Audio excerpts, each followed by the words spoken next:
أشهد أن لا إله إلا الله. السلام عليكم ورحمة الله وبركاته. الحمد لله وحده والصلاة والسلام على من لا نبي بعده. আজকের আলোচ্য বিষয় হচ্ছে মান কাফারা মুসলিমান ফাকাদ কাফারা। যে ব্যক্তি কোনো মুসলিমকে কাফের বলে আখ্যায়িত করলো সে নিজেই কাফের হয়ে গেল। এটা প্রথম আলোচ্য বিষয়। আমরা ইসলামের জন্য কাজ করব, এক্ষেত্রে সতর্কতা অবলম্বন করব যে কোনো মুসলিমকে যেন আমরা কাফের না বলি, আর অপরদিকে কোনো কাফেরকেও আমরা যেন মুসলিম না বলি। কোনো কাফেরকে মুসলিম বলা যাবে না, আর কোনো মুসলিমকেও কাফের বলা যাবে না। এই দুইটা অংশের প্রথম অংশ আমি এখন আলোচনা পেশ করছি। আল্লাহ রাসূল সাল্লাল্লাহু আলাইহি ওয়াসাল্লাম, মুসলিম শরীফের সহিহ হাদিসে বর্ণিত হয়েছে, তিনি বলেন মান কাফারা মুসলিমান ফাকাদ কাফারা। যে ব্যক্তি কোনো মুসলিমকে কাফের বলে আখ্যায়িত করলো, কোন মুসলিমকে বলল যে তুমি কাফের বা হে কাফের এরকম ডাক দিল, কোন মুসলিমকে কাফের বলে আখ্যায়িত করলে সে নিজেই কাফের হয়ে যায়। রাসূল আকরাম সাল্লাল্লাহু আলাইহি ওয়াসাল্লাম আরো ইরশাদ করেছেন, ইদা কাফফারার রাজুলু আখাহু ফাকাদ বাআ বিহা আহাদুহুমা। যখন কোনো মুসলিম ব্যক্তি বা কোনো ব্যক্তি তার অপর কোনো ভাইকে, মুসলিম ভাইকে বলল ইয়া কাফের বা কাফের বলে সাব্যস্ত করলো, ফাকাদ বাআ বিহা আহাদুহুমা, তাহলে তাদের দুজনের কোনো একজন অবশ্যই কাফের হয়ে যাবে। কোন মুসলিমকে যদি কেউ কাফের বলে আখ্যায়িত করে, তো তাহলে যাকে কাফের বলল সে যদি কাফের হওয়ার উপযুক্ত হয় তাহলে তো ঠিক আছে, আর যদি সে এই কাফের হওয়ার উপযুক্ত না হয় তাহলে কথাটা তার দিকে ফিরে আসবে যে বলল, অর্থাৎ যে বলল সে নিজে কাফের হয়ে যাবে। এ সম্পর্কে আরো একটা হাদিস রাসূল আকরাম সাল্লাল্লাহু আলাইহি ওয়াসাল্লাম ইরশাদ করেছেন, আইয়ুমা ইমরিইন ক্বালা লি আখিহি ইয়া কাফির। যে কোনো ব্যক্তি তার অপর কোনো ভাইকে এই বলে সম্বোধন করলো, ইয়া কাফের, ওই কাফের, এরকম ডাকলো, ফাকাদ বাআ বিহা আহাদুহুমা, তাহলে অবশ্যই এই কথার সাব্যস্ত কোন একজনের উপর হবে। ইন কানা কামা ক্বালা, সে যাকে কাফের বলল সে যদি সত্যি এই কাফের হওয়ার উপযুক্ত হয়ে থাকে তো ভালো কথা, ওয়া ইল্লা রাজাআত আলাইহি, আর যদি তা না হয় তাহলে যে বলল তার দিকে ফিরে আসবে। ওয়াকালা সাল্লাল্লাহু আলাইহি ওয়াসাল্লাম, এছাড়া রাসূল আকরাম সাল্লাল্লাহু আলাইহি ওয়াসাল্লাম আরো বলেছেন, মান দাআ রাজুলান বিল কুফরি আও ক্বালা আদুউল্লাহি ওয়া লাইসা কাযালিকা ইল্লা হার আলাইহি। যে ব্যক্তি কোন ব্যক্তিকে কাফের বলে ডাকলো অথবা তাকে বলল যে সে আদুউল্লাহ, আল্লাহর দুশমন, কাউকে আল্লাহর দুশমন বলে ডাকলো, অথচ সে এরকম কাফেরও না আল্লাহর দুশমনও না, তাহলে ইল্লা হার আলাইহি, যে বলল তার উপরে বিষয়টা ফিরে আসবে। ওয়ান আব্দুল্লাহ ইবনে ওমর রাদিয়াল্লাহু তাআলা আনহু قال قال رسول الله صلى الله عليه وسلم আইয়ুমা রাজুলিন মুসলিমিন আকফারা রাজুলান মুসলিমান। আব্দুল্লাহ বিন ওমর রাদিয়াল্লাহু তাআলা আনহু থেকে বর্ণিত, তিনি বলেন যে রাসূলুল্লাহ সাল্লাল্লাহু আলাইহি ওয়াসাল্লাম ইরশাদ করেছেন, যে কোনো মুসলিম ব্যক্তি অপর কোনো মুসলিম ব্যক্তিকে কাফের বলে আখ্যায়িত করলো, ফাইন কানা কাফেরান, যদি সে বাস্তবে কাফের হয়ে থাকে তো ভালো কথা, তার উপর এটা বর্তাবে। ওয়া ইল্লা, কানা হুয়াল কাফের, নতুবা যে কাফের বলল সে নিজেই কাফের বলে সাব্যস্ত হবে। বুখারী মুসলিম সহ হাদিসের বিভিন্ন কিতাবে আছে, আবু দাউদ শরীফে আছে। এমনি ভাবে ইবনে হিব্বানের আরেকটা হাদিস আছে, আমিন রিওয়ায়াত আবি সাঈদ আল খুদরি রাদিয়াল্লাহু তাআলা আনহু, আবু সাঈদ খুদরি রাদিয়াল্লাহু তাআলা আনহু থেকে বর্ণিত, তিনি বলেন قال رسول الله صلى الله عليه وسلم ما أكفر رجل رجلا إلا باء أحدهما بها। যখনই কোনো ব্যক্তি কোনো ব্যক্তিকে কাফের বলে আখ্যায়িত করে, তখন তাদের দুজনের কোনো একজন, যে বলল এবং যাকে বলা হলো, এই দুজনের কোনো একজন এর উপর এটা বর্তাবে। ইনকানা কাফেরান, যদি সে বাস্তবে কাফের হয়ে থাকে যাকে বলা হলো, তাহলে তো ঠিক আছে, তার উপরে গিয়ে পড়লো। আর যদি সেটা না হয়, ওয়াইল্লা কাফারা বিতাকফিরিহি, যদি যাকে বলা হলো সে বাস্তবে কাফের না হয়ে থাকে, তাহলে যে বলল সে নিজে এই তাকফির করার কারণে কাফের হয়ে গেল। এমনি ভাবে আরেকটা হাদিস, যেটা বাজ্জাজের হাদিস, আল্লাহ রাসূল সাল্লাল্লাহু আলাইহি ওয়াসাল্লাম বলছেন, ইযা ক্বালা আর-রাজুলু লিআখিহি ইয়া কাফির ফাহুয়া কাকতলিহি, যখন কোনো ব্যক্তি তার অপর কোনো ভাইকে বলল ইয়া কাফের, হে কাফের, ফাহুয়া কাকতলিহি, সেই জন্য তাকে হত্যা করে ফেলল। তাহলে বোঝা গেল যে কোনো ব্যক্তিকে, কোনো মুসলিম ব্যক্তিকে কাফের বলা যাবে না। এখন কোন মুসলিম ব্যক্তিকে কাফের বলা হয় কেন? এটার চারটা কারণ থাকে। কোন ব্যক্তি যখন কোনো ব্যক্তিকে কাফের বলে ডাক দেয় বা কাফের বলে তাকফির করে, এর কয়টা কারণ হতে পারে? চারটা কারণ হতে পারে। আমরা এগুলো খুব খেয়াল করে শুনবো, যে আমরা দাওয়াতি কাজ করতে গিয়ে যেন এইসব ভুলগুলো না করি। এক নাম্বার হচ্ছে মুস্তাহিল্লুন মুকাজ্জিবুন লিহুকমিল্লাহি, যাকে তাকফির করা হলো, কাফের বলে আখ্যায়িত করা হলো। তাকফির মানে হচ্ছে কাউকে কাফের বলে ফাতোয়া দেওয়া, কাউকে কাফের বলে আখ্যায়িত করা, কাউকে কাফের বলে ঘোষণা করা। এটাকে আরবিতে বলে কি? তাকফির। আমাদের কিতাবুল আকায়েদে একটা চ্যাপ্টার আছে তাকফির, উসুলে তাকফির। তাকফির করা যায় কখন? তো কাফের আমরা কেন বলি? এক তো হচ্ছে মুস্তাহিল্লুন মুকাজ্জিবুন লিহুকমিল্লাহি, আল্লাহর কোন হুকুমকে কোন ব্যক্তি যদি কি করে, আল্লাহর বিধানকে মিথ্যা সাব্যস্ত করে, আল্লাহর কোন বিধানকে যদি কেউ হালাল মনে করে, তাহলে সে কাফের হয়ে যায়। এই কারণে তাকে তাকফির করা হয়। একজন লোক বলল, আপনি বললেন মদ হারাম, সে বলল আরে কিসের হারাম, এটা হালাল।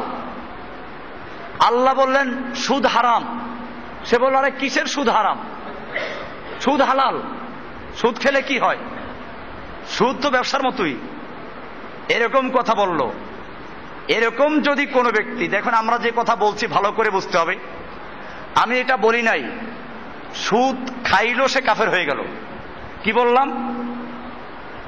আল্লাহ তাআলা সুদকে হারাম করেছেন, এই সুদটাকে যে হালাল বিশ্বাস করলো সে কি হয়ে গেল? আল্লাহ নামাজকে হালাল করেছেন, ফরজ করেছেন। যে ব্যক্তি বলল নামাজ না পড়লে কি হয়, কে ফরজ করেছে? এরকম আল্লাহর বিধানকে যে মিথ্যা সাব্যস্ত করলো সে কি? এক নাম্বার। দুই নাম্বার হচ্ছে ওয়াহাজিউন লাইবুন, উপহাস করে মজাক করে কোনো ব্যক্তি আল্লাহর বিধানকে তুচ্ছ তাচ্ছিল্য করলো, কৌতুক করে, তাহলে সেও কাফের হয়ে যায়। আর একটা হচ্ছে মুতাআব্বিলুন মুখতিউন, কোরআনে হাদিসের কোন আয়াতকে বা কোন হাদিসকে তাবিল করে ভুল ব্যাখ্যা করে সে গোমরা হয়েছে। এরকম কোন গোমরাহি এমন পর্যায়ে চলে গেল যাতে কাফের হয়ে যায়, এরকম ব্যক্তিকে কাফের বলল। আর একটা হচ্ছে মুজতাহিদুন মুখতিয়ুন, ইজতিহাদকারী, ভুল করেছে, ইজতিহাদ করে। যেমন ফুকাহায়ে কেরামরা ইজতিহাদ করেছেন, আমরা এই বিষয়টা নিয়ে আসব। তাহলে এই চারটা কারণে মানুষকে তাকফির করে। আমরা দেখব এই চারটার কোন কোন কারণে কাউকে কাফের বলা যাবে, কাকে বলা যাবে না। প্রথম বিষয় যেটা, যে ব্যক্তি আল্লাহর কোন বিধানকে মিথ্যা সাব্যস্ত করে, আল্লাহর কোন বিধানকে, হালালকে হারাম, হারামকে হালাল বিশ্বাস করে, এই ব্যক্তিকে তাকফির করা হয়। এটা স্পষ্ট যে সে কাফের, এটা স্পষ্ট যে সে কাফের। আল্লাহর কোন বিধানকে যদি কোন ব্যক্তি অমান্য করে এবং সে আল্লাহর হারামকে হালাল আর আল্লাহর হালালকে হারাম বিশ্বাস করে, মুস্তাহিল আল মুকাজ্জিব লিহুকমিল্লাহ, আল্লাহর বিধানকে যে মিথ্যা সাব্যস্ত করে, সে ব্যক্তিকে যে তাকফির করা হয়, এতে কোনো দোষ নাই, নিশ্চয়ই সে ব্যক্তি কি কাফের। এরপরে 2 নাম্বার হচ্ছে, যাকে মুসলিমরা তাকফির করে আল্লাহর কোন বিধানকে উপহাস করার কারণে, তুচ্ছ তাচ্ছিল্য করার কারণে, আল্লাহর কোন বিধানকে কৌতুক করার কারণে, এ সম্পর্কেও এটা বাস্তব যে সে কাফের। কোরআনুল কারীম আল্লাহ তাআলা বলছেন, কুল আবিল্লাহি ওয়া আয়াতিহি ওয়া রাসূলিহি কুনতুম তাস্তাহজিউন, হে নবী আপনি বলুন, তোমরা আল্লাহর সঙ্গে, আল্লাহর রাসূলের সঙ্গে, আল্লাহর আয়াতের সঙ্গে উপহাস করছো, মজাক করছো। লা তা'তাযিরু ক্বাদ কাফারতুম বাদা ঈমানিকুম, তোমরা কোনো ওযর পেশ করো না, তোমরা ঈমান আনার পরে কাফের হয়ে গেছো। কাফারতুম বাদা ঈমানিকুম, তোমরা ঈমান আনার পরে কি হয়ে গেছো? কাফের হয়ে গেছো। এটা নাজিল হয়েছিল মূলত আল্লাহর রাসূল সাল্লাল্লাহু আলাইহি সাল্লামের সঙ্গে একদল লোক যুদ্ধে গিয়েছিল। ফেরার সময় মদিনার কিছু মুনাফিকরা বলা বলি করতে লাগলো, আল্লাহর রাসূল সাল্লাল্লাহু আলাইহি সাল্লামকে নিয়ে সাহাবীদেরকে নিয়ে উপহাস করলো। আমাদের এই যে কারি সাহেবরা, মা রাইনা মিসবাকুর রাইনা হাউলা আরগাবু বুতুনান ওয়ালা আকযাবু আলসুনান ওয়ালা আজবুন ইনদাল লিকা, এই লোকগুলোর মতো পেটুক আর এই লোকগুলোর মতো মিথ্যাবাদী আর এই লোকগুলোর মতো কাপুরুষ আর দেখি নাই। মিথ্যাবাদী বলতে তারা বোঝাচ্ছে আল্লাহ আল্লাহ রসুল যে কথাগুলো বলেন এগুলো কি কবে কি সত্য হবে, এটা তারা বলল। আল্লাহ তাআলা আল্লাহ রাসূল সাল্লাল্লাহু আলাইহি সাল্লামকে জানিয়ে দিলেন ওহীর মাধ্যমে। এই লোকগুলো এসে বলল, না আমরা তো আসলে এগুলো বাস্তবে বলি নাই, আমরা রাতের বেলায় উটের গতি বৃদ্ধির জন্য কৌতুক করছিলাম, বাস্তবে আমরা এগুলো বলি নাই।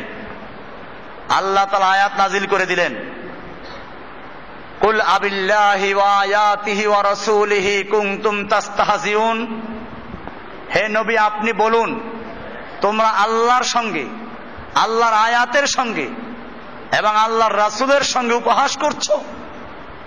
লা তা'তাযিরু, না তোমরা খবরদার ওযর পেশ করো না। ক্বাদ কাফারতুম বাদা ঈমানিকুম, তোমরা তোমাদের ঈমান আনার পরে কাফের হয়ে গেছো। তাহলে এখানে কাফের হয়ে গেল কিসের কারণে?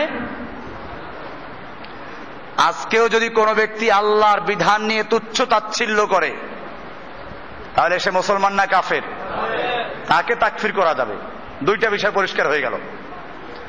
আল্লাহর বিধানকে যে মিথ্যা মনে করে, আল্লাহর হালালকে হারাম আর হারামকে হালাল বলে বিশ্বাস করে, সে ব্যক্তি কি? তাকে তাকফির করা যাবে। 2 নাম্বার বলা হলো কি, আল্লাহর কোন বিধানকে নিয়ে অথবা আল্লাহর আয়াতকে নিয়ে, আল্লাহকে নিয়ে, আল্লাহ রাসূলকে নিয়ে উপহাস করে, মজাক করে, কৌতুক করে, তাকেও কি করা যাবে? তাকফির করা যাবে, সে কাফের হয়ে যায়। 2টা বিষয় ক্লিয়ার হয়ে গেল। 3 নাম্বার হচ্ছে আল মুতাআব্বিল আল মুখতি, কোরআন বা হাদিসের কোন আয়াত বা হাদিসকে ভুল ব্যাখ্যা করার কারণে সে কুফরের মধ্যে লিপ্ত হয়ে গেছে। কাল্লাযী ইউকাফিরু মুসলিমান আন শুবহাতিন আও তাবিলিন খাতিয়িন ফাহাযা রাগম আন্নাহু আসিমুন লিআন্নাহু কাযা আন জাহলিন বিগাইরি ইলমিন ইল্লা আন্নাহু লা ইউকাফফারু লিউজুদি তাবিলিল মারজুহ। যে ব্যক্তি কোনো আয়াত বা হাদিসের ভুল ব্যাখ্যা করার কারণে সে কি করলো, আয়াত বা হাদিসের ভুল ব্যাখ্যা করার কারণে কুফরিতে লিপ্ত হলো, এই লোকটাকে তাকফির করা যাবে না। কি বললাম? একে তাকফির করা খুব ভালো করে আমাদের খেয়াল রাখতে হবে। আমরা অনেককে বেদাতি বলি, মুবতাদে বলি, কিন্তু কাফের বলতে আমরা সাবধান থাকি। কি জন্য? যদি কোনো আয়াতের ভুল ব্যাখ্যা করার কারণে, এবং ওই ব্যাখ্যা করার সুযোগ আছে, খুব খেয়াল, দুইটা শর্ত, ওই আয়াতের মধ্যে ওই ভুল ব্যাখ্যা করার কি আছে, সুযোগ আছে। যেমন মনে করেন একজন সাহাবী সে কোরআনের আয়াত পড়লো যে রমজানের রাতের বেলায় খেতে থাকো, পান করতে থাকো, অকুলু অশরাবু, তোমরা খাও পান করো কতক্ষণ, হাত্তা ইয়াতাবায়্যানা লাকুমুল খাইতুল আবিয়াদু মিনাল খাইতিল আসওয়াদি মিনাল ফাজর, যতক্ষণ পর্যন্ত কালো সুতা আর সাদা সুতা স্পষ্ট না হয়ে যায়। লোকটা করলো কি, বালিশের নিচে দুইটা সুতা রাখলো, একটা কালো সুতা আর একটা সাদা সুতা, এটা রেখে ভোর রাত্রে খেতে লাগলো। আর বালিশের দিকে তাকায় যে ওই যে কালো সুতাটা আর সাদা সুতাটা দুইটা আলাদা দেখা যায় কিনা, দেখা যায় না, খেতে লাগলো। ফজরে আজান হয়ে গেল, তারপরও ওই সাদা আর কালো সুতা স্পষ্ট দেখা যায় না। উনি আল্লাহ রাসূল সাল্লাল্লাহু আলাইহি সাল্লামকে জিজ্ঞেস করলেন, ইয়া রাসূলুল্লাহ, কোরআনে তো আল্লাহ তাআলা বলেছেন তোমরা খেতে থাকো, পান করতে থাকো যতক্ষণ পর্যন্ত সাদা সুতা আর কালো সুতা, সাদা সুতা হাত্তা ইয়াতাবায়্যানা লাকুমুল খাইতুল আবিয়াদু মিনাল খাইতিল আসওয়াদি মিনাল ফাজর, সাদা সুতা কালো সুতার থেকে আলাদা দেখা যায়, এটা না দেখা পর্যন্ত খেতে থাকো। আমি তো খেতে রইলাম, কিন্তু এটা সূর্য উদয় হয়ে গেছে, তারপরেও তো এটা দেখা যায় নাই। আল্লাহর রাসূল সাল্লাল্লাহু আলাইহি ওয়াসাল্লাম হেসে বললেন, তোমার বালিশ তো মাশাআল্লাহ খুব বড়, যে একেবারে সুবহে সাদেক আর রাত্র তুমি বালিশের তলে ঢুকিয়ে দিয়েছ। এরপরে বললেন যে না, তোমার এইটা না, এখানে আসল উদ্দেশ্য হচ্ছে কালো সুতা বলতে সুবহে সাদেক এর আগে যে কালো, আর সাদা সুতা বলতে সুবহে সাদেক ওই যে পূর্ব আকাশ, সূর্যোদয়ের আগে যে পশ্চিমে সাদা হয়ে যায় পূর্ব আকাশ, ওটা হলো সাদা সুতা। এখানে কিন্তু লোকটা ভুল করেছে। আল্লাহ রাসূল সাল্লাল্লাহু আলাইহি ওয়াসাল্লাম এই ভুলের কারণ তাকে কি করেন নাই, তিরস্কার করেন নাই, কাফের বলেন নাই। কারণ একটা আয়াতের সে ভুল ব্যাখ্যা করেছে, তাবিল করেছে। এটাকে বলে কি? তাবিল। তাবিল করা, আয়াতটাকে ব্যাখ্যা করা। আর ওই ব্যাখ্যা করার সুযোগ ওখানে ছিল, ব্যাখ্যা করার অবকাশ ছিল। তাহলে এক তো হলো ভুল ব্যাখ্যা করলো এবং সে ভুল ওইখানে বুঝার কি ছিল, অবকাশ ছিল। আল্লাহর রাসূল ব্যাখ্যাও দেন নাই। সেই কারণে যদি কোনো ব্যক্তি ভুল ব্যাখ্যা করে কি হয়, কোনো বিভ্রান্তির মধ্যে পড়ে যায়, কুফরির মধ্যে পড়ে যায়, তাহলে তাকে কাফের বলা যাবে না।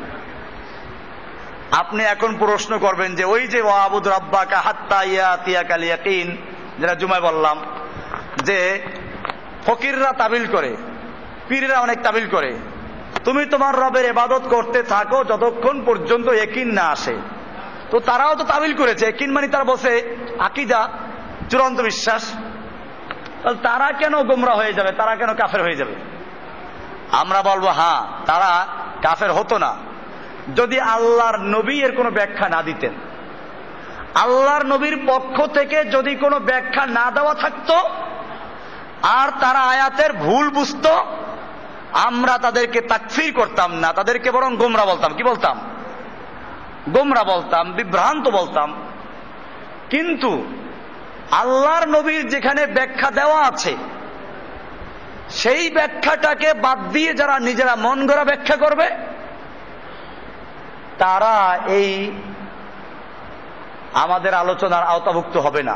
আমরা বলছি যারা কোরআন এবং হাদিসের কোন আয়াত বা হাদিসের ভুল ব্যাখ্যার কারণে বিভ্রান্তির মধ্যে পড়ে গেছে এবং ওই ভুল ব্যাখ্যা করার সুযোগও আছে, আয়াতের মধ্যে হাদিসের মধ্যে অবকাশ আছে, তাহলে তাকে তাকফির করা যাবে না। এক্ষেত্রে আমরা দেখব খাওয়ারেজরা আমাদের সমাজে অনেক আছে, আবার খুব পাইকারি কাফের বলে, এমনকি কোন বেদাত করলেও তাকে কাফের বলে। এটা আমরা পরিষ্কার বলে দেই খাওয়ারেজ আকীদা, এটা খাওয়ারেজদের আকীদা।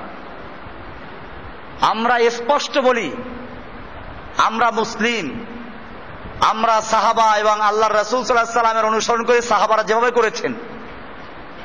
আমরা শিয়া না, মুতাজিলা না, কাদিয়ানী না, খারেজি না, রাফেজি না, বাহাই না, চিশতি না, কাদেরি না, এরকম ভাবে আমরা কোন ফিরকার মধ্যে নাই। পরিষ্কার বিষয়গুলো। কিন্তু আমরা কাফের বলতে সাবধানতা অবলম্বন করব। আপনারা ইতিহাস পড়ুন, আলী রাদিয়াল্লাহু তাআলা আনহুর যুগে খাওয়ারেজরা যারা আলীকে পর্যন্ত কাফের বলল, ইমাম ইবনে তাইমিয়া রাহমাতুল্লাহ লিখেছেন, ওয়াল খাওয়ারেজ কানু আযহারান নাস বিদআতান, খাওয়ারেজরা ছিল এই উম্মতের মধ্যে সবচেয়ে বড় বেদাতি, ওয়া কাতলান লিল উম্মতি, এবং তারা মুসলিমদেরকে হত্যা করত, ওয়া তাকফিরান লাহা, মুসলিমদেরকে কাফের বলতো, আলীকে পর্যন্ত কাফের বলতো। ওয়ালাম ইয়াকুন ফিস সাহাবাতি মান ইউকাফিরুহুম, অথচ সাহাবীরা তাদেরকে কাফের বলেন নাই। সাহাবীরা কি বলেন নাই? লা আলিয়ুন ইবনে আবি তালিব ওয়ালা গায়রুহুম, আলী রাদিয়াল্লাহু তাআলা নিজে ওদেরকে কাফের বলেন নাই, অন্য কোন সাহাবীও খাওয়ারেজদের কি বলেন নাই? কাফের বলেন নাই। বাল হাকামু ফীহিম বিহুকমিহিম ফিল মুসলিমিনা আয-যালিমিনা আল মুতাদিন, বরং তাদের ব্যাপারে ফয়সালা দিয়েছেন যে এরা মুসলিম, জালেম, সীমালঙ্ঘনকারী, বেদাতি, চরম বেদাতি, এটা বলেছেন। কিন্তু কি বলেন নাই? কাফের বলেন নাই। তাহলে খাওয়ারেজদেরকে যদি আলী রাদিয়াল্লাহু তাআলা কাফের না বলে থাকেন, সেক্ষেত্রে আমাদেরও, কারণ তাদের অসুবিধা ছিল কি, তারা আলী রাদিয়াল্লাহু তাআলা কাফের বলতো কি জন্য? তারা দলিল দিয়ে কোরআন দিয়ে আমাল্লাম ইয়াহকুম বিমা আনজালাল্লাহু ফাউলাইকা হুমুল কাফিরুন। আলী রাদিয়াল্লাহু তাআলা আনহু জঙ্গে সিফফিনের সময় কি করেছিলেন? যখন আলী এবং মুয়াবিয়ার মধ্যে যুদ্ধ হচ্ছিল, আলীর বাহিনী আমিরে মুয়াবিয়ার বাহিনীকে পরাজিত করছিল। সেই সময় আমিরে মুয়াবিয়া রাদিয়াল্লাহু বাহিনীর মধ্যে একটা লোক ছিল চালাক সাহাবী, আমর ইবনুল আস। উনি বললেন যে একটা কাজ করো, তোমরা তীরের মাথায় কোরআন ধরো, ধরে বলো যে আমরা এই কোরআনের মাধ্যমে ফয়সালা করব, যুদ্ধ করব না। তারা এটাই করলো। আলী রাদিয়াল্লাহু তাআলা বললেন যে না, ওরা প্রতারণা করছে, ওদেরকে কতল করো। আলীর দলের মধ্যে একদল লোক ছিল, এরা বলল না, ওরা আমাদেরকে কোরআনের দিকে আহ্বান করছে আর তুমি আমাদেরকে যুদ্ধের দিকে আহ্বান করছো। তুমি যদি যুদ্ধ বন্ধ না করো তাহলে আমরা তোমার সাথে সেই আচরণ করব যা আমরা ওসমানের সঙ্গে করেছিলাম। তার মানে ওসমানকে যে হত্যা করেছিলাম তোমাকে হত্যা করব। বাধ্য হয়ে আলী রাদিয়াল্লাহু তাআলা আনহু কি করলেন? ওদের সঙ্গে কথাবার্তা বলার জন্য মেনে নিলেন, যুদ্ধ বন্ধ করলেন। যুদ্ধের বন্ধের পরে সমঝোতা হলো যে আলীর পক্ষ থেকে একজন সালিস নিয়োগ করা হবে আর আমিরে মুয়াবিয়ার পক্ষ থেকে একজন সালিস নিয়োগ করা হবে। এই দুইজনে 6 মাস আলোচনা করবে, সিদ্ধান্ত দিবে এবং উভয় পক্ষ যে সিদ্ধান্ত দেয় ওটা মেনে নিবে। এই যে খারেজিরা, এরা বলল দেখো আলী তুমিও কাফের হয়ে গেছো, আমিরে মুয়াবিয়াও কাফের হয়ে গেছে, কারণ তোমরা কোরআনের বিরুদ্ধে তৃতীয় সালিস মেনেছো। দেখেন কি ব্যাখ্যাটা করলো। অথচ এটা তো কাফের হয়ে যায় না, কারণ সালিস বানানো, এই সালিসদেরকে দায়িত্ব দেওয়া হয়েছে যে এরা কোরআন সুন্নাহ মোতাবেক একটা সমাধানে আসবে, এটা কোরআন সুন্নাহর বাইরে না। তাছাড়া সালিস নিয়োগ করা যায়, বিয়ের মধ্যে আছে, স্বামী স্ত্রী যদি কোনোভাবে বোনাবুনি না হয় তাহলে কি করবে? প্রথমে স্বামী স্ত্রীকে সাবধান করবে, প্রয়োজনে হালকা মার দিবে, এতে না হলে বিছানা আলাদা করে দিবে। তাতেও যদি না হয় তাহলে আস্তে আস্তে পদক্ষেপ নেবে। কেমনে? ফাবআসু হাকামান মিন আহলিহি ওয়া হাকামান মিন আহলিহা, স্বামীর পরিবার থেকে একজন হাকাম বিচারক আর স্ত্রীর পরিবার থেকে একজন বিচারক, এই দুইজনে আলোচনা করবে, তার মাধ্যমে দুইজনকে বুঝাবে। তাতেও যদি না হয় তাহলে কি করবে? তাহলে এক তালাক দিয়ে রাখবে। একসাথে তালাক তিনটা যা আছে তা দেয়, 100 তালাক দেয়। খালি এরকম না, তাল গাছের মতো তালাক দিলাম, তোরে তালাক দিলাম 100 তালাক, তার মধ্যে এক একটা তালাক তাল গাছের মতো, এরকম তালাক দেয়। 1000 তালাক দিল। এইসব দিয়ে তারপরে আসে হুজুর কাছে, হুজুর রাগ করে তালাক দিয়েছিলাম। ওই বেটা তালাক রাগ করে দেয় না আদর করে দেয়? তালাক কি আদর করে দেয় নাকি কেউ? তালাক তো রাগ করেই দেয়। সালাসুন জিদ্দুহুন্না জিদ্দুন ওয়া হাজলুহুন্না জিদ্দুন, 3টা জিনিস আছে, ইচ্ছায় বলুক অনিচ্ছায় বলুক, উপহাস করুক মজাক করুক রাগে বলুক, এটা হয়ে যাবে। একটা তালাক, একটা বিয়া, আর একটা গোলাম আজাদ করা। আপনি উপহাস করে বলেন যে ধর এই আমার মেয়েটা তোর কাছে বিয়ে দিলাম, সে বলল আমি কবুল করলাম, সাক্ষী সামনে আছে, বিয়ে হয়ে গেছে, এখন দিয়ে সে বউ নিয়ে নেবে। এরকম তালাকের ক্ষেত্রেও কাজে এই যে তাবিল করতে আসে, তো যাই হোক, আলী রাদিয়াল্লাহু তাআলা আনহু যে বিচারক নিয়োগ করলেন, এটা কি কোনো দোষ করেছেন? কিন্তু এই লোকগুলো বলল না তুমি কাফের হয়ে গেছো। ইনিল হুকমু ইল্লা, দেখেন স্লোগানটা কি, ইনিল হুকমু ইল্লা লিল্লাহ, আল্লাহ ছাড়া কারো বিচার চলবে না। তুমি তৃতীয় পক্ষকে বিচার মেনেছো, কাফের হয়ে গেছে। এই কারণেই আলী রাদিয়াল্লাহু বলেছিলেন, উনি যখন কুফার মসজিদে খুতবা দিচ্ছিলেন, এক কোনার থেকে একজন খারেজি চিৎকার মেরে বলল ইনিল হুকমু ইল্লা লিল্লাহ, আল্লাহ ছাড়া কারো বিচার মানি না। আলী রাদিয়াল্লাহু তাআলা আনহু তখন তার সেই ঐতিহাসিক বাক্য বচন বলেছিলেন। তিনি বলেছিলেন কালিমাতু হাক্কিন উরিদা বিহাল বাতিল, কথাটা সত্য উদ্দেশ্যটা খারাপ, কথা সত্য মতলব খারাপ, এটা আলী তখন বলেছিলেন। তো যাই হোক, এই খারেজিদেরকে যেহেতু কোরআন দিয়ে তারা দলিল পেশ করেছে, কোরআনের আয়াতের অপব্যাখ্যা করেছে তারা, এ কারণে তাদেরকে তাকফির করা হয় নাই। সুতরাং আমরা কোন মুসলিমদেরকে যারা আল্লাহর বিধান মানে, শর্ত আল্লাহর বিধান মানে, আল্লাহর বিধানকে অমান্য করে না, তুচ্ছ তাচ্ছিল্য করে না, আমলগতভাবে কোনো গুনাহে কাবিরা করলো, আমরা তাকে তাকফির করব না। কি করব না? কাফের বলবো না, যদি সে কোনো আয়াতের ভুল ব্যাখ্যার কারণে বা কোনো হাদিসের ভুল ব্যাখ্যার কারণে এমনটা করে থাকে। আমরা খারেজিদের কি দেখলাম যে খাওয়ারেজরা এরা ওসমানকে কাফের বলেছে, আলীকে কাফের বলেছে, এমনকি তাদের ওই দলের বিরুদ্ধে যারা ছিল তাদের সবাইকে কাফের বলেছে। আমাদের দেশেও আছে কিন্তু এরকম লোক, তাওহীদের দাওয়াত দিতে গিয়ে বেশিগুলো বাড়াবাড়ি। এটা আমি আপনাদেরকে বলি, আপনারা তাওহীদের দাওয়াত দেয় দেখলেই পাগল হয়ে যান না। তাওহীদের দাওয়াত দেয়, এর মধ্যে খারেজি আছে, বাংলাদেশে এখন সব আছে, বাহাই আছে। আপনারা যারা শান্তিনগর গেছেন, শান্তিনগর ওই যে কর্ণফুলী গার্ডেন সিটি মার্কেট, ওটার পাশ দিয়ে যে গলি ঢুকেছে, ওই গলিতে ঢুকতে ডান পাশে দেখবেন একটা বাড়ি আছে, লেখা আছে বাহাই, কি একটা বাহাই অফিস। বাহাই একটা দল, একটা মতবাদ, এরা মুসলমান দাবি করে, জঘন্য মতবাদ এদের। এরা ওই কয়জন ছাড়া সব কাফের। এরকম খাওয়ারে যাচ্ছে, আপনার আশপাশেই আছে, আমাদের এইখানেও ছিল।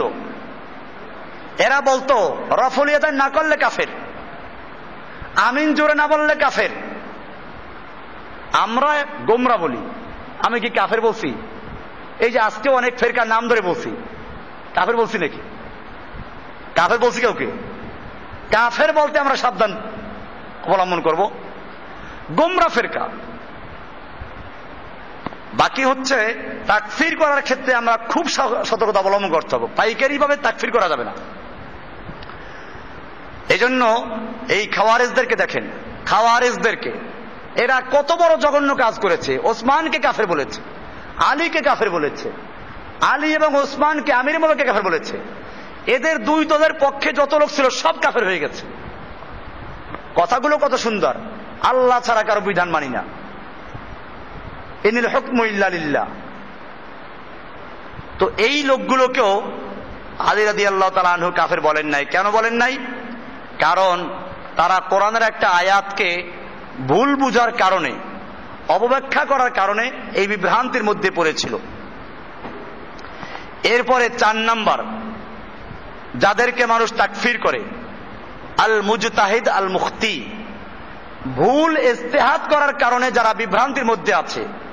একটা মাযহাবীদের যে বিষয়টা, এটা আকীদার উপরে ভিত্তি করে ফিরকা হয় নাই। শিয়া, মুতাজিলা, কাদিয়ানি, রাফেজি, খারেজি, জাহমিয়া, মুরজিয়া, মুশাব্বিহা, চিশতিয়া, কাদেরিয়া, নকশবন্দিয়া, মুজাদ্দিদিয়া, সাবেরিয়া, চিশতিয়া, যত তরিকা আছে এই সব তরিকার ভিত্তি আকীদার উপরে। কিসের উপরে? আকীদাগত কারণে। কিন্তু মাযহাবী যে ইখতিলাফটা, এটা এই জাতের না। এটা খুব আপনারা ভালো করে বোঝার চেষ্টা করবেন। আপনারা কেবল ফেরকা মনে করলেই বুঝেন সব এক দলের। মাযহাবী ফেরকাটা এই জাতীয় না।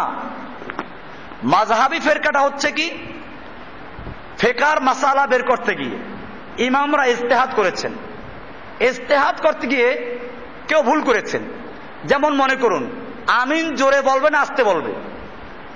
এখন একটা হাদিসে, তিরমিজির হাদিসটা দেখবেন, ওয়াইল ইবনে হুজুর থেকে বর্ণিত হাদিসটা, সুফিয়ানের বর্ণনায় আসছে মাদ্দা বিহা সাওতাহু, আমিন জোরে বলেছেন। আর শোবার বর্ণনায় আসছে খাফাদা বিহা সাওতাহু, আমিন আস্তে বলেছেন। এখন ফুকাহায়ে কেরামরা এর মধ্যে কোনটা গ্রহণ করবেন? সহি একটাই, এ ভি আতা হয় ও ভি আতা হয়, এটা হয় না। আমাদের একজনে কোরআন তর্জমা পড়াইতেন। তো মাদ্রাসায় কোরআন তর্জমা পড়ায় কারা জানেন? কোরআনের তো গুরুত্ব দেওয়া হয় না মাদ্রাসায়, হাদিসের গুরুত্ব নাই। ফিকহার কিতাব, মানতিকের কিতাব, ফালসাফার কিতাব, এগুলো পড়ায় বড় বড় আলেমরা। আর কোরআন তর্জমা পড়ায় কে? কারি সাহেব। কোন রকম কোরআন তর্জমা পড়তে পারে, এর দেয় কোরআন তর্জমা পড়তে। তা আমি যে বছর শরহে বেকায় পড়ি, এই বছর একজন কোরআন তর্জমা পড়াইতেন। তো প্রায় তর্জমার সময় দেখতাম যে আমরা তো আগে পড়াশোনা করে আসতাম, আমরা মুতালা আজকে কি পড়া হবে ওটা আগের থেকে পড়ে আসতাম আমরা। তো দেখতাম যে তর্জমা ভুল করে ফেলছে। তো বলতাম হযরত এ তর্জমা গলত হয়, এটা গলত তর্জমা, ভুল তর্জমা, যে আসে তবে এই। তো উনি বলতেন যে চলো ই ভি আতা হয়, মানে ওটাও ঠিক আছে এটাও আছে, ঠিক আছে এটাও ঠিক আছে। তো আমি এবার বলতাম যে নেই, ये भी नहीं, एक होगा, ये तो वही है, ये यही है, दोनों नहीं है। আপনি যদি বলছেন চলো এটাও ঠিক আছে ওটাও ঠিক আছে, এটা হবে না, ঠিক একটাই হবে, কোনটা হবে সেইটা বলেন। যখন ভালো করে ধরতাম তখন বলতেন যে আচ্ছা চলো ওইটাই তোমারটাই ঠিক আছে। তো যাই হোক, এরকম হতো। কেউ রাফুল ইয়াদাইন করা মুস্তাহাব বলেছেন, কেউ না বলা মুস্তাহাব বলেছেন, হাদিসে করার কথা আছে। এখন ওনারা কিছু দলিলের কারণে কেউ বলেছেন না রাফুল ইয়াদাইন শুধু তাকবীরে তাহরিমার সময় থাকবে আর থাকবে না। এইগুলো ইজতিহাদি মাসালা। এগুলো কি? এই যে ইজতিহাদ করে যদি কেউ ভুলও করে তাকে কাফের বলা যাবে? তাহলে যারা কাফের বলতেছে এটা পরিষ্কার খারিজদের আকিদা। কাদের আকিদা? সুতরাং এই রাফুল ইয়াদাইন না করলে, আমিন জোরে না বললে কাফের হয়ে যায়। এই ফতোয়াগুলো আমাদের সমাজে যারা ছড়াচ্ছে এদের সঙ্গে আমার কোনো সম্পর্ক নাই, আমি পরিষ্কার করে দিচ্ছি।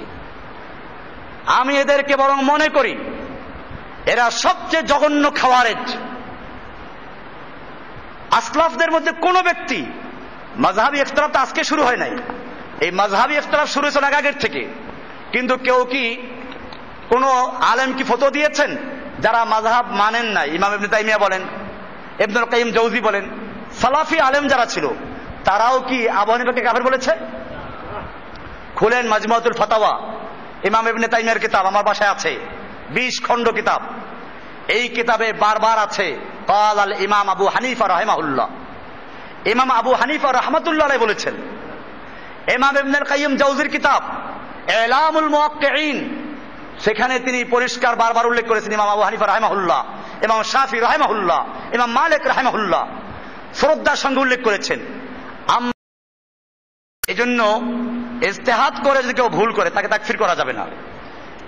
এই কারণে আমি এটা বলেছি যে আকীদাগত সুফিদের যে তরিকার সাথে আমাদের ইখতিলাফ, সেটা আকীদাগত। পীরদের তরিকার ইখতিলাফটা ফিকহ ইখতিলাফ না, ওটা কি? আকীদার ইখতিলাফ। খারেজিদের সাথে ইখতিলাফ আমাদের কিসের ইখতিলাফ? আকীদার ইখতিলাফ।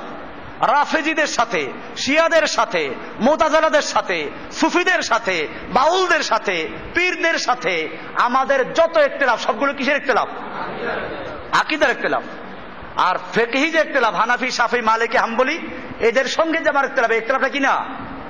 আকীদাগত বিষয় না, বরং তাদের সাথে ইখতিলাফটা কিসের? আপনাদেরকে পরিষ্কার জানিয়ে দিলাম, আপনারা আমার এই দাওয়াত সব জায়গায় ছড়াই দেবেন। এই খাওয়ারেজ গুলোকে যেখানে পাও সেখানে দেখে শায়েস্তা করা জরুরি। আমরা ইসলামের দাওয়াত দিতে গিয়ে না বাড়াবাড়ির মধ্যে যাব, না সারাসারির মধ্যে যাব। ফিকহি মাসলা নিয়ে আমরা কোনো সময় কাউকে তাকফির করতে যাব না। রফল ইয়াদান না করলে কাফের, আমিন জোরে না বললে কাফের। এই সালাফিদের মধ্যেও কিছু লোক আছে, আমি পরিষ্কার বলে দিই আজকে, এই বাংলাদেশে অনেক তাওহীদের দাওয়াত দেয়, বা সৌদি আরবে আছে, সৌদি আরব থেকে পড়াশোনা করে যারা এসেছে মদিনার থেকে, এরকম বড় বড় ইউনিভার্সিটি লেকচারার আছে, টেলিভিশন ভাষণ দেয়, এরা তাওহীদের দাওয়াত দেয়। সেই তাওহীদ কোন পর্যন্ত জানেন? ওদের তাওহীদ মানে হলো কবর পূজা শিরিক, মাজার পূজা শিরিক, পীর পূজা শিরিক, এই পর্যন্ত শিরিক শেষ। যখন বলবেন যে যারা শাসকরা, মুসলিম দেশের শাসকরা যারা আল্লাহর আইন বাতিল করে, নিজেরা সার্বভৌম ক্ষমতার দাবি করে, আল্লাহর আইন পরিবর্তন করে, তারা কি কেন না দেশের আইন মানে ফরজ, দেশের আইন মানে বড় কি ফরজ। ওই বেটা দেশের আইন মানে ফরজ পাইছে কই? যারা আল্লাহর আইন বদলাইলো, আল্লাহর আইন বাতিল করলো, যে মুসলিম দেশের শাসকরা, তারা কি মুসলমান না কাফের? এরা উপহাস করে, এরা মুসলিমদেরকে হত্যা করে, যারা ইসলাম কায়েম করতে চায় তাদেরকে জেলে ঢুকিয়ে দেয়, এরা কাফেরদের হাতে মুসলমানদেরকে তুলে দেয়। এরপরেও এরা কি? এরা কাফেরদেরকে এনে নিজের দেশে বসায়। সৌদি আরবের সরকার কি করছে? জেদ্দায়, দাম্মামে, রিয়াদে, সব জায়গায় আমেরিকাকে বসাই দিয়েছে পাহারাদারি করার জন্য। তো যাদের সবচেয়ে ঘনিষ্ঠ বন্ধু কারা? কাফেররা, আমেরিকা, ইহুদি, খ্রিস্টানরা। এরকম এই দেশগুলোতে আছে, যতগুলো মুসলিম দেশ আছে সবগুলো শাসক কারা এখন? শাসকের আইন মানা ফরজ। কোন শাসক? বেটা যে শাসক কোরআন আর হাদিস দিয়ে দেশ চালায়, ওই শাসকের আইন মানা কি? ওই শাসকদের সম্পর্কে বলা হয়েছে তারা যখন পিঠে কোড়া মারে তারপরও তার বিরোধিতা করো না। আর যেই শাসকরা কোরআন এবং সুন্নাহ মোতাবেক দেশ পরিচালনা করে না, বরং কোরআনের আইন বাতিল করে, তারা তাদের দস্তুর, তাদের সংবিধানে পরিষ্কার লেখা আছে যে তাহলে এই যে যারা আল্লাহর আইনকে বাতিল করে দিল, আল্লাহর আইনকে মিটাইয়ে দিল, এবং তাদের সংবিধানের সাথে সাংঘর্ষিক যেটা ওইখানে আল্লাহটা বাতিল, সংবিধান ঠিক, এমনকি যদি সংবিধানের বিরুদ্ধে বলে তাহলে বোধহয় রাষ্ট্রদ্রোহী। ওই বেটা, তোর সংবিধানের বিরুদ্ধে কথা বললে যদি রাষ্ট্রদ্রোহী হয়, আল্লাহর দেওয়া সংবিধানের বিরুদ্ধে বললে তাকে কি বলবো আমরা? আল্লাহদ্রোহী। তাহলে যারা আল্লাহদ্রোহী হয়ে গেল, তুই তাদেরকে হেফাজত করার জন্য যারা আল্লাহর কথা বলে তাদেরকে বলি রাষ্ট্রদ্রোহী। এই লোকগুলো কত বড় গোমরা আমি জানি না। আল্লাহ তাআলা একদল লোক সম্পর্কে বলেছেন, মাসালুল্লাযীনা হুম্মিলুত তাওরাতা কামাসালিল হিমার, যাদেরকে তাওরাত দেওয়া হয়েছিল ওরা হেমারের মতো, গাধার মতো। হেমার মানে কি? গাধার পিঠে যদি কোরআন শরীফ আর হাদিস শরীফ সব মিলিয়ে বহন করা হয়, বিজ্ঞানের বই চাপাই দেওয়া হয়, গাধায় কোনো জ্ঞান অর্জন করতে পারবে? ওর পিঠে ওই আলুর বস্তা দেওয়া যে কথা, আর কোরআন হাদিস আর বিজ্ঞানের বইয়ের বস্তা দেওয়া কি? ঠিক এরকম ভাবে এই আলেমগুলোকে আল্লাহ তাআলা কোরআনের ইলম দিয়েছিলেন, হাদিসের ইলম দিয়েছিলেন, যে মানুষকে তারা তাওহীদের দাওয়াত দিবে, জিহাদের দাওয়াত দিবে, শিরকের বিরুদ্ধে দাওয়াত দিবে। এই লোকগুলো কি করলো? শাসকদেরকে বাঁচাবার জন্য দুনিয়ার শাসকদের পা চাটাই গোলামি করে তারা বলে যে শাসকদের আইন মানা ফরজ। অথচ শাসকরা রাস্তার মোড়ে মোড়ে মূর্তি বানাচ্ছে, এরপরে তাদের আইন মানা যদি ফরজ হয়, তাহলে শাসকরা আইন করে দিয়েছে 21শে ফেব্রুয়ারি মূর্তির সামনে নগ্ন পায়ে যেতে হবে, ফুল চড়াতে হবে, মূর্তির সামনে নীরবে 1 মিনিট দাঁড়াতে হবে, করো গিয়া ফরজ। শাসকের আইন। ওই আলেম সাহেবদেরকে আপনারা প্রশ্ন করবেন যে ভাইজান, আমরা কি তাহলে শাসকের আইন মানতে গিয়ে, দেশের আইন মানতে গিয়ে 21শে ফেব্রুয়ারি শহীদ মিনারে ফুল দিব না? মূর্তির সামনে গিয়ে আমরা নীরবে দাঁড়াবো না? আমরা কি ওখানে গিয়ে নগ্ন পায়ে হাঁটবো না? আমরা কি দেশের আইন মানতে গিয়ে 1লা বৈশাখ আমরা কি করবো? পান্তাভাত খেতে যাবো না? মেয়েদের হাতে পান্তাভাত খাবো না? আমরা কি দেশের আইন মানতে গিয়ে নেতা নেত্রীদের সাথে একসাথে বসবো না? জিজ্ঞেস করুন এদেরকে। আমরা কি দেশের আইন মানতে গিয়ে চোরের হাত কাটার বিধানটা কোরআন থেকে তুলে দিব না? আমরা কি দেশের আইন মানতে গিয়ে সুদ আল্লাহ হারাম করেছেন এই ফতোয়া কি বাতিল করে দিব না? আমরা কি দেশের আইন মানতে গিয়ে পতিতালয়ের যদি লাইসেন্স দেওয়া হয় তাহলে সেখানে জেনা ব্যভিচার হারাম হবে না এই ফতোয়া কি দিব না? দেশের আইন মানা ফরজ, শাসকদের মান্য করতে হবে। ওই বেটা কোরআনের আয়াত দিয়ে দলিল পেশ করে আতিউল্লাহ ওয়া আতিউর রাসূল ওয়া উলিল আমরি মিনকুম। ওখানে পরিষ্কার আছে তোমরা আল্লাহর আনুগত্য করো, আল্লাহর রাসূলের আনুগত্য করো, এবং তোমাদের মধ্যে উলিল আমর, এখানে আত্মীয় শব্দ নাই। তার মানে কোরআন হাদিসের আনুগত্যের মাধ্যমে, যারা আল্লাহ রাসূলের আনুগত্যের মাধ্যমে তোমাদেরকে দেশ চালায়, সেই উলুল আমরের আনুগত্য করো। আর যারা নিজেরা আল্লাহ এবং আল্লাহর রাসূলের আনুগত্য করে না, তারা উলুল আমর না, জেনে রাখো তারা হচ্ছে উলুল খামর। তারা কি?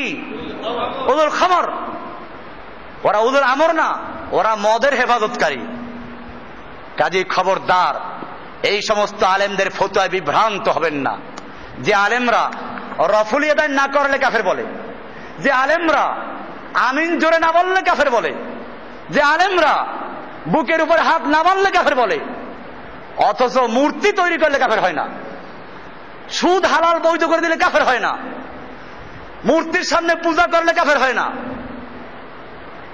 আল্লাহর আইনের পরিবর্তে আইন তৈরি করলে কাফের হয় না, মানুষের সার্বভৌমত্ব কায়েম করলে কাফের হয় না। কাফের হয় আমিন জোরে না বললে। এইরকম যারা তাওহীদের দাওয়াত দেয়, আমি সেই তাওহীদবাদী ভাইদেরকে বলছি, যদি বুঝে না এসে বুঝার চেষ্টা করো, তোমাদেরকে দাওয়াত দিচ্ছি পূর্ণাঙ্গ তাওহীদে চলে আসো। তোমার তাওহীদের মধ্যে মাথা নাই, কি নাই? মাথাবিহীন তাওহীদ। তাওহীদের দাওয়াত দাও, পুরো তাওহীদ। পৃথিবীর একটা রান্নাঘর থেকে শুরু করে বঙ্গভবন পর্যন্ত, সংসদ ভবন পর্যন্ত তাওহীদ চলবে। এক আল্লাহর বিধান, এক আল্লাহর হুকুম রাষ্ট্রে চলবে, সমাজে চলবে, ব্যাংকে চলবে, আদালতে চলবে। এই তাওহীদের দাওয়াত দাও। নতুবা এমন তাওহীদের দাওয়াত দিও না যেই তাওহীদ ওই কবর পূজা, মাজার পূজা পর্যন্ত শেষ হয়ে যায়, আর এর উপরে যাইতে পারে না। ওইখানে তাগুতের আইন চললে সেখানে কোনো কথা নাই। আপনারা কোন তাওহীদের দাওয়াত দিবেন? বিষয়গুলিকে ক্লিয়ার হচ্ছে আমি কি বলতে চাচ্ছি? ভালো করে বোঝার চেষ্টা করবেন। তাওহীদের উপর আসবেন, পুরো আসবেন। আদা আদি তাওহীদের উপরে যারা আছে, সবচেয়ে বড় যে শিরিক, রাষ্ট্রীয় শিরিক, রাষ্ট্রীয় তাগুত, যারা সমস্ত ছোট ছোট শিরিকগুলো কি করে লালন করে,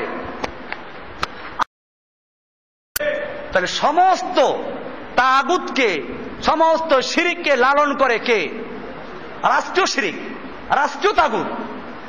এই রাষ্ট্রীয় তাগুতের ওনার কাছে শিরিক না, মুশরিক না, রাষ্ট্রীয় শিরিক শিরিক না। ওনাদের কাছে শিরিক হলো গরিবের শিরিক। আমি বলি এটা গরিবের শিরিক, পীর মুরিদির শিরিক, কবর মাজারের শিরিক, এগুলো গরিবদের শিরিক। আর ওই শিরিকটা কিসের শিরিক? ভিআইপি শিরিক। এই ভিআইপি শিরিকটা তাদের কাছে শিরিকই না। কারণ তাহলে যাদের থেকে টাকা পয়সা পায়, যাদের গুণগান গায়, তাদের বিরুদ্ধেও চলে যায়। তো সেই জন্য এখানে গিয়ে তারা কি করেন? এড়াইয়া যান। এই জন্য মনে রাখতে হবে, একজন মুমিন মানে তাকে পূর্ণভাবে ঘোষণা করতে হবে, আমি আল্লাহর দিন মানি, এছাড়া কাউকে মানি না। আল্লাহর হুকুম মানি, এছাড়া কারো হুকুম মানব না। আশহাদু আল্লা ইলাহা ওয়া আশহাদু আন্না মুহাম্মাদান আবদুহু ওয়া রাসূলুহু। আল্লাহ সুবহানাহু ওয়া তাআলা আমাদের সকলকে বিষয়গুলোকে বুঝার এবং আমল করার তৌফিক দান করে, আমিন। আগামী সপ্তাহে ইনশাআল্লাহ একটা গুরুত্বপূর্ণ আলোচনা হবে, সেটা হচ্ছে মাল্লাম ইউকাফফিরুল কাফিরা আও শাক্কা ফি কুফরি ফাকাদ কাফারা। যে কাফেরকে কাফের বলে আখ্যায়িত করে না, অথবা কাফেরকে কাফের বলতে গিয়ে সন্দেহ পোষণ করে, সে নিজেও কাফের হয়ে গেল। এই আলোচনা আগামী সপ্তাহে হবে ইনশাআল্লাহ। এই জন্য আপনারা প্রস্তুতি নিয়ে আসবেন, কিছু খাওয়া দাওয়া করে আসবেন। আল্লাহ সুবহানাহু ওয়া তাআলা আমাদের সকলকে বিষয়গুলোকে বুঝার এবং আমল করার তৌফিক দান করেন। আমিন। ওয়া সাল্লাল্লাহু তাআলা আলা নবিয়িনা মুহাম্মদ ওয়া আলা আলিহি ওয়া সাহবিহি আজমাইন। সুবহানাল্লাহি ওয়া বিহামদিহি সুবহানাকাল্লাহুম্মা ওয়া বিহামদিকা আশহাদু আল্লা ইলাহা ইল্লা আনতা আস্তাগফিরুকা ওয়া আতুবু ইলাইক। আসসালামু আলাইকুম ওয়া রাহমাতুল্লাহি ওয়া বারাকাতুহু।